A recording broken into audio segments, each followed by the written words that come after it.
chiariremo anche il fatto, ve lo dico già, che Pasquetta per noi, anzi per me che firmo ordinanza, è chiuso. Perché c'è un vulnus nella mia ordinanza, non ci abbiamo pensato, prorogando la vecchia ordinanza. Noi diciamo chiusi i supermercati la domenica. Non abbiamo pensato che il lunedì di Pasqua è una domenica.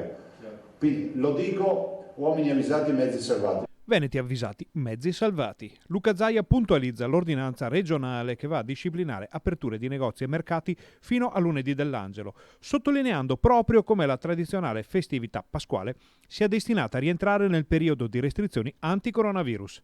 Proprio il tema della riapertura delle attività è stata centrale in una videoconferenza con il premier Giuseppe Conte. Ho confermato che noi stiamo redigendo un piano per la riapertura, però è pur vero che siccome la riapertura deve essere nazionale, il piano noi lo mettiamo ad utile contributo di quello che sarà un piano nazionale che magari valuterà, che so, le fasce di età piuttosto che, ma vi dico degli aspetti che si dovranno necessariamente valutare, piuttosto che il tema del numero di lavoratori, i dispositivi da avere in azienda e altri particolari accorgimenti. A questo si aggiunge il test sierologico e i test in generale, che sono cosa del mondo scientifico.